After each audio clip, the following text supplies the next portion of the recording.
चलिए केमिस्ट्री का चैप्टर 2 जिसका रसायन शास्त्र का चैप्टर 2 अम्ल क्षारक एवं लवण का हम लोग एक शॉट में पूरी खत्म करेंगे। चलिए पहले अम्ल होता क्या है, तो अम्ल के बारे में हम जानते हैं। अम्ल जो होता है स्वाद में खट्टे होते हैं। ये लाल मतलब लिटमस जो होता है, नीले लिटमस को ये क्या करते हैं, लाल में परिवर्तन करते हैं। तो समझ आएगा इसकी किसकी पहचान होगी, अम्ल की। और फिर ये जो है जब भी ये किसी के साथ रिएक्शन करेगा तो रिएक्शन करने के बाद ये क्या करेगा, H+ आयन जो कि जलीय विलय में ये H+ आयन देता है। ठीक है, फिर अब आइए कुछ हम जो है अम्ल जो होता है दो प्रकार का होता है, एक होता है प्रबल, एक होता है दुर्बल। तो प्रबल किसको बोलते हैं, जो कि प्रबल होता है मतलब होता है जिसको बोलते हैं मजबूती, स्ट्रॉन्ग बोलते हैं उसको। स्ट्रॉन्ग आप किसको बोलेंगे, जो कि खाने योग्य नहीं होगा। आप जैसे देख लीजिए कुछ एग्जाम्पल, SO4 जो कि सल्फ्यूरिक अम्ल बोलते हैं। ये सल्फ्यूरिक अम्ल होता है किसके लिए प्रयोग होता है, तो बैटरी में प्रयोग होता है। ये बैटरी वाला चीज आप हम लोग खा सकते हैं, तो ये इडिबल नहीं होता, खाने योग्य नहीं होता, उसको बोलते हैं प्रबल, या फिर इसको बोलते हैं स्ट्रॉन्ग। जैसे HCl जो हमारे स्टमक में रहता है, HCl हाइड्रोक्लोरिक अम्ल, वो फिर Na2SO4, फिर सोडियम सल्फेट। आपको जो है प्रबल का जो कि मतलब कमजोर होता है, इसको बोलते हैं वीक।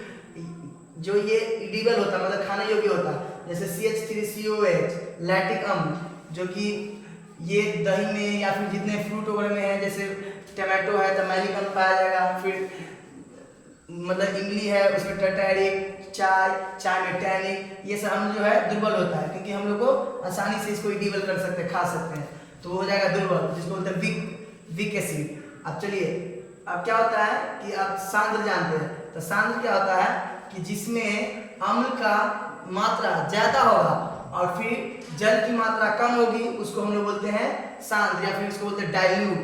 अब फिर होता है कंसंट्रेटिव, तो जिसको बोलते हैं हिंदी में हम लोग तनु। तनु होता क्या है, तो अब इसमें क्या होता था, अम्ल की मात्रा ज्यादा होती थी, अब यहाँ पे जो जल की मात्रा ज्यादा होगी तनु में, और फिर पानी की मात्रा क्या हो जाएगी, कम हो जाएगी। तो समझ जाएगा क्या कहलाएगा ये, अम्ल की मात्रा सांद्र में क्या होता था, डाइल्यूट में अम्ल की मात्रा ज्यादा होती थी, जल की मात्रा कम होती थी। अब तनु में मतलब अम्ल की मात्रा कम होगी और पानी की मात्रा ज्यादा होगी, तो उसको बोलते हैं कंसंट्रेटिव। ठीक है, फिर आगे आइए अब क्षारक के बारे में जानेंगे। क्षारक होता क्या है, तो ये स्वाद में कड़वे होते हैं, साबुन वगैरह देखिए वो तो सब एग्जाम्पल है किसका, क्षारक का, जिसको बोलते हैं बेस। फिर ये आप क्या करता था, मतलब ये जो एसिड था वो नीले लिटमस को लाल में बदल देता था, अब ये लाल लिटमस को क्या करेगा, ये नीले में बदल देगा, इसका जस्ट अपोजिट काम करेगा। तो समझ आएगा क्या कहलाएगा, क्षारक। ये ऑब्जेक्टिव में पूछ भी देता है। फिर देखिए OH, ये हमेशा जब जलीय विलयन इसको कराया जाएगा रिएक्शन किसी के साथ, तो ये हमेशा OH निगेटिव ही देगा। अब कुछ प्रबल क्षारक के बारे में जानते हैं, जो कि NaOH, sodium hydroxide, potassium hydroxide, calcium hydroxide, जो कि ये भी इडिबल नहीं होता, ये खाने योग्य है नहीं। कुछ दुर्बल का देख लीजिए NH4OH, ये जो है दुर्बल है, जो कि इडिबल हो सकता है। फिर आगे आइए, अब जो होता था उसमें मतलब एसिडिक की मात्रा ज्यादा होती थी, तो मतलब हम लोग क्या समझते थे, डाइल्यूट समझते, मतलब सांद्र समझते थे। अब मतलब जल की मात्रा अगर ज्यादा होती थी तो हम लोग क्या समझते थे कि वो तनु होगा, मतलब कंसंट्रेटिव होगा। अब उसी तरह से अब इसमें भी क्षारक में भी होता है क्या, अब कुछ जो बहुत सारा ऐसा क्षारक है जो कि पानी में आसानी से मिलेगा, और कुछ जो है पानी में नहीं मिलेगा। तो जो देखिए जल में घुलनशील जो जितना भी होगा उस सब क्षारक को हम लोग बोलेंगे अल्कली, इंग्लिश बोलते हैं अल्कली, या फिर बोलते हैं उसको क्षार। फिर आगे देखिए अब लवण क्या होता है, तो हमेशा याद रखिएगा acid, the combination of acid and base is known as, ये लवण कहलाता है। अब एसिड मिलेगा, फिर उसके बाद एसिड और फिर ये मिलेगा मतलब अम्ल मिलेगा और फिर क्षारक मिलेगा। एसिड और बेस का कॉम्बिनेशन करके जो रिएक्शन करके जो बनता है लवण बनता है, और फिर उससे हाइड्रोजन छूटती है। अम्ल और क्षारक की परस्पर अभिक्रिया में प्राप्त होने वाला शब्द को हम लोग क्या बोलते हैं, लवण। अब आगे आइए, अब जैसे मान लीजिए हमको पहचानना होगा कि कैसे पहचाना है कि कोई अम्ल है कोई मतलब क्षारक है, तो इसके लिए हम लोग इंडिकेटर का यूज करते हैं, जिसको हम लोग बोलते हैं सूचक। जैसे देखिए अब सूचक कौन कौन है, अम्ल क्षारक की उपस्थिति दर्शाने वाला को, या फिर अम्ल या फिर क्षारक की जो उपस्थिति दर्शाएगा ना, the indication of the acid and the base is known as indicator. अब फिर वो क्या है, जैसे देख लीजिए एसिडिक बेस को बताने वाला ही को हम लोग क्या बोलते हैं, सूचक। अब जैसे देखिए इसका दो तरह से हम इसको जान सकते हैं, मतलब तीन तरह से, एक तो प्राकृतिक सूचक से, एक संश्लेषित, या फिर बोलते कृत्रिम, या फिर उसको बोल सकते हैं गंधीय सूचक। तो चलिए हम जानते हैं पहले प्राकृतिक सूचक क्या होता है, तो इसको बोलते हैं नेचुरल इंडिकेटर। फिर ये है क्या, तो देखिए लिटमस पेपर तो आप लोग देखा ही होगा।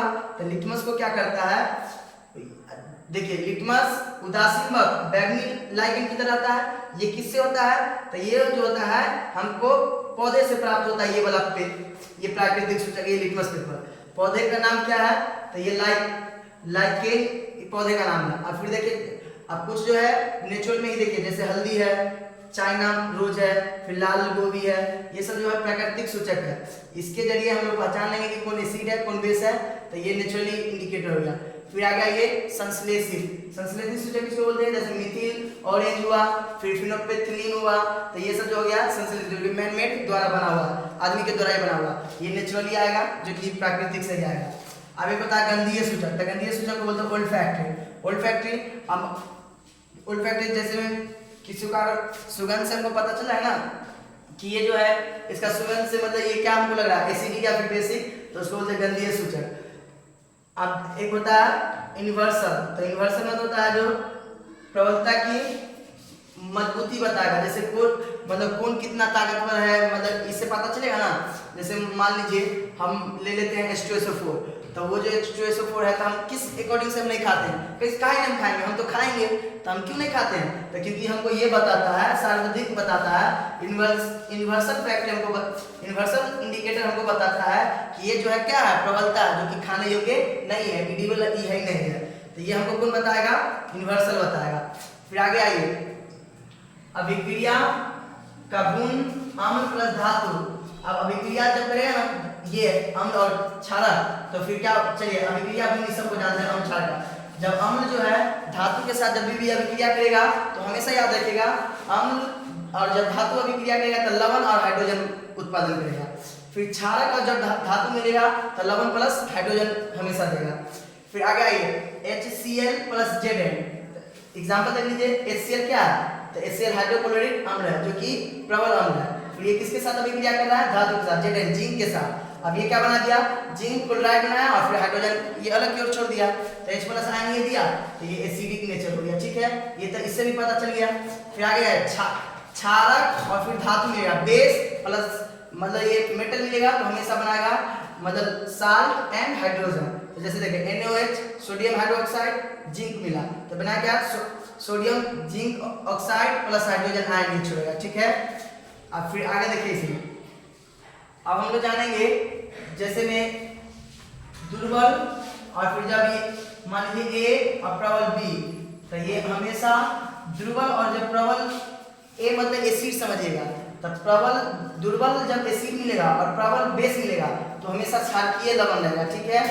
अब फिर आगे देखिए, प्रबल एसिड मिलेगा और फिर प्रबल बेस मिलेगा तो हमेशा ये बनाएगा उदासीन प्लस जल देगा, ठीक है। अब फिर आगे आइए नेक्स्ट, और जैसे देखिए अब pH स्केल होता क्या, जैसे जिसकी सहायता से हम किसी को मेजर करेंगे ना ये एसिडिक है या फिर बेसिक है, तो एसिडिक और बेसिक मेजरमेंट करने के लिए ना हमको पता करने के लिए कि ये स्ट्रॉन्ग है या फिर वीक है, तो इसको पता करने के लिए हम लोग किसका उपयोग करेंगे, pH स्केल का। तो pH स्केल क्या होता है, तो जैसे देखिए यहाँ पे जो रहता है हमेशा ये क्या रहेगा, 7, तो ये 7 जो रहेगा हमेशा उदासीन रहेगा, न्यूट्रलाइज रहेगा, ठीक है, तो न्यूट्रलाइज रहेगा, तो इसका किसी तरह का कोई न एसिडिक नेचर होगा और न ही बेसिक नेचर होगा, न क्षारक, ये न अम्ल रहेगा और फिर न क्षारक रहेगा, तो समझ आएगा इसको क्या बोलेंगे, न्यूट्रल बोलेंगे। जैसे में वाटर देख लीजिए नहीं, तो ये सब फिर हो जाता है उदासीन।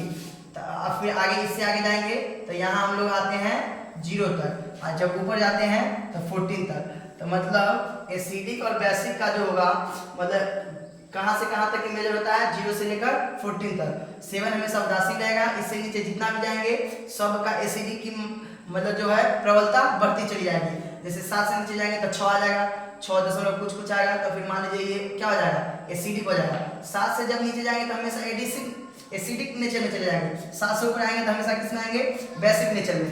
तो आप देखिए 7 से ऊपर की हो गया तो हम बोले बेसिक, तो एक चीज याद रखिएगा, 7 से जब भी आगे की ओर बढ़ते चले जाएंगे ना, ऑब्जेक्टिव में ऐसे ही पूछ देता है कि अगर 7 से हम 14 की तरफ बढ़ते जाए तो उसका जो है प्रबलता जो होगा या फिर दुर्बलता होगी क्षारक की, तो इसमें हमेशा जब भी आगे की ओर बढ़ते रहेंगे ना तो प्रबलता जो होगा इसका क्या हो जाएगा, बेस का प्रबलता बढ़ते चले जाएगा।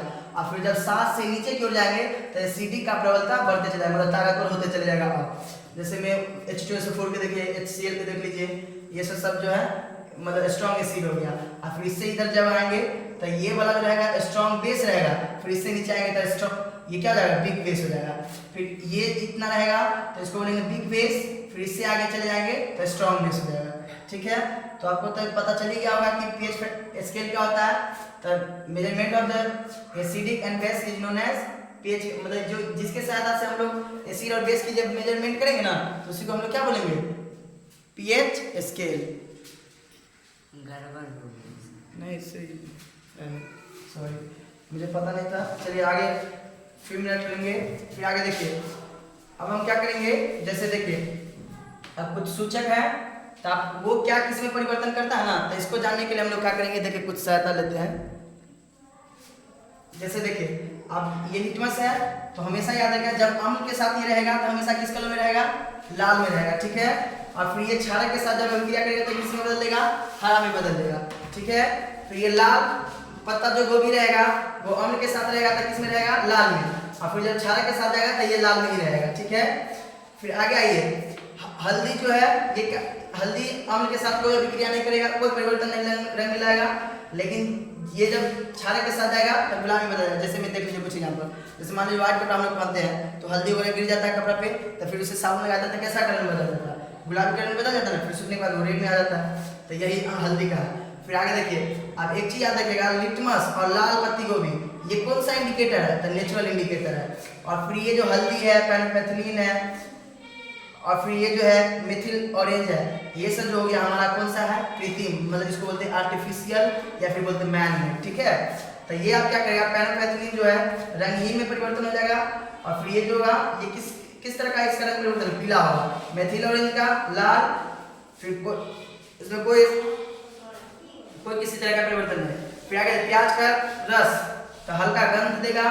अब ऑल फैक्ट्री वाला में जो है सुगंध, मतलब गंधीय सूचक से हम लोग पता करते थे ना, तो गंधीय सूचक में देख लीजिए, प्याज का रस तो हल्का गंध हो जाएगा, फिर स्मेल आएगा बैगनी, फिर बराबर गंध आएगा, फिर कोई किसी तरह का स्मेल नहीं आएगा। लैंग का तेल तो इसमें किसी तरह का कुछ नहीं आएगा, और फिर इसमें भी कोई परिवर्तन नहीं दिखा देगा। अब चलिए आगे फिर हम देखते हैं मानक, आप कुछ करना pH स्केल जो होता है ना, वो कुछ ऑब्जेक्टिव पूछ देता रहता है, तो वो इसमें एसिड बेस साल में, तो देख लीजिए मानव का जो रहता है वो pH स्केल में माप कितना रहता है, मानव शरीर का हमेशा 7.0 से लेकर 7.8 तक रहता है, वर्षा जल का 5.6 रहता है। फिर आगे मुंह जो दांत रहता है जिसमें हम लोग भोजन खा के जो रहते हैं तो उसमें 5.6 रहता है, 5.5 रहता है, सॉरी। फिर नींबू की 2.2 से लेकर 2.4 तक रहता है। फिर आगे देखिए सिरका जिसका 2.5 से लेकर 3.4 तक रहता है, शराब 2.8 से लेकर 3.8 तक रहता है, टमाटर 4 से लेकर 4.4 तक रहता है, आंसू फिर 7.4 से लेकर 7.8 तक हो सकता है। ठीक है, तो ये pH के लिए याद कर लीजिएगा, पूछ ही देता है। जैसे रक्त का 7.4, फिर मानव लाल का 6.5। फिर आगे कुछ जो है वो फॉर्मूला वो याद कर लिया, जैसे व्यंजक चूर्ण का क्या होता है, CaOH2, ये बना किस में उपयोग आता है, तो ये कागज, वस्त्र या फिर जीवाणु नष्ट मुक्त करने में। जैसे अगर मान लीजिए घर में कीट वगैरह जो रहता है नहीं उपयोग करते हैं व्यंजक चूना का, तो जिसको बोलते हैं ब्लीचिंग पाउडर। ये ब्लीचिंग पाउडर जो होता है फैक्ट्री को यूज किया जाता है, किसके लिए, कागज बनाने के लिए, कपड़ा बनाने के लिए, और जीवाणु को मुक्त करने के लिए। ये भी पूछ देता है, इसका यूज भी पूछ देता है, साथ में फॉर्मूला भी पूछ देता है। तो व्यंजक चूना का फॉर्मूला क्या होता है, CaOH2। फिर आ गया धोने का सोडा, तो धोने का सोडा का फॉर्मूला क्या होता है, Na2CO3, ये 10 मॉलिक्यूल्स ऑफ वाटर रहता है, मतलब 10H2O। और फिर ये किसके लिए प्रयोग होता है धोने का सोडा, तो इसको बोलते हैं वाशिंग सोडा। वाशिंग सोडा किसके लिए यूज होता है, तो ये कांच वगैरह बनाने के लिए, साबुन बनाने के लिए, या फिर बोरेक्स वगैरह बनाने के लिए इसका उपयोग होता है, किसका, धोने का सोडा का। फिर plaster of Paris, plaster of Paris जो होता है उसका plaster of Paris CaSO4 2H2O, मतलब 2 मॉलिक्यूल्स वाटर का रहेगा। ये किसके लिए उपयोग होता है, टूटी फूटी जैसे बोन वगैरह स्ट्रक्चर जो बोन वगैरह टूट जाता है, तो टूटने के बाद ये क्या करता है, प्लास्टर ऑफ पेरिस से इसको क्या कर देता है, रैप कर देता है, जो कि बोन को ज्वाइंट करने में सहायक होती है। फिर खिलौने ये इत्यादि चीज बनाने में इसकी मदद होती है। फिर आगे आइए, क्षारक को पता है, उदासीन, लई अम्ल, फिर क्षारक रस, ये सब तो देख ही लिए, रक्त का pH माप ये याद कर लीजिएगा। और फिर बस